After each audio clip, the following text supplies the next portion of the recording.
Yeah, well, I think that there's two things happening here. I think the presidency, as I say, have handled this thing very badly. The first statement they issued begged more questions that it answered. And then the second statement said, well, we're not going to talk about this anymore. And both these statements are dissatisfactory for a number of reasons, but we'll get to those later. But I think the president's comments on Sunday show just how desperate the spinning operation has become. The president got up and said that, he's never stolen money. Well, I don't think anyone's accused the president of stealing money. That's not the issue here. And the president mustn't try and muddy the waters now and be disingenuous. No one is accusing him of stealing money. The questions that relate to this money is, how come such a large amount of foreign currency was able to get into South Africa in the first place? Where did that money come from? Who brought the money into the country? And how did they do so without detection? The second thing is, why was the money not banked? There's a rule that from the South African Reserve Bank that all foreign currency needs to be banked within 7 days. Why was the transaction done in cash? I mean, it just seems very strange that such a large transaction would be done in cash.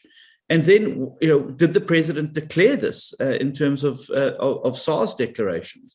We have very tight financial controls in South Africa through the FICA as well as the South African Reserve Bank. And it appears that in this case, none of those key things were followed. And those are the questions the president must answer. Who gave him the money?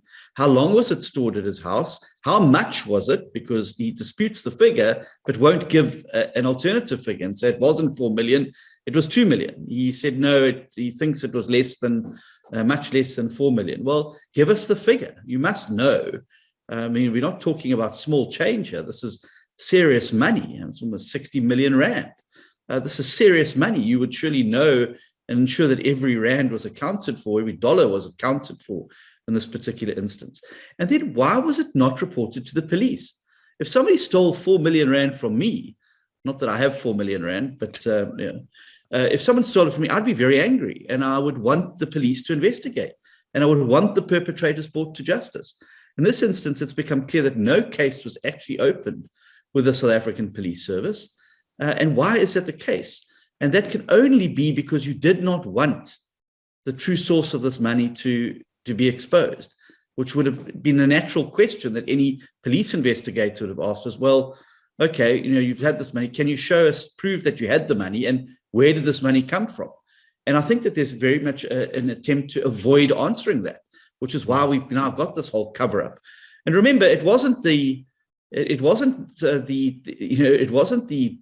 what was on the tapes that led to Nixon's downfall. It was the cover-up that led to Nixon's downfall.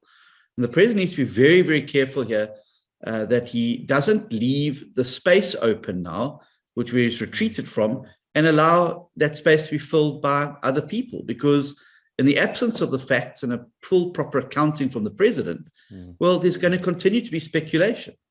And if everything was as above board as the president has said, well, why not come out and say to everybody, here are the facts. This is how much was there. This is who paid it to me. This is why it was in the couch. This is, why I didn't report it to the police. Instead, we've got a president now hiding behind process instead of actually being upfront and honest with the people of South Africa. That's something a lot of politicians don't learn. It looks like globally, the world through, is to be honest and open from the word start, because I mean, they should know someone is gonna scratch and just get more questions to answer. Why is it so difficult for politicians to learn this?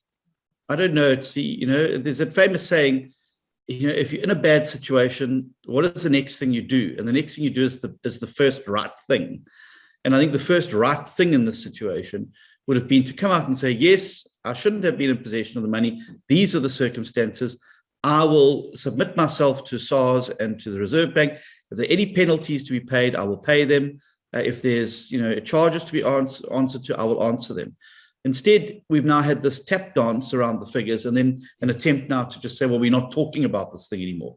Well, I can tell you, this thing is being spoken about in the taverns, the shebeens, the hairdressing salons, the lounges and the bars, and the dining room tables and bars across South Africa.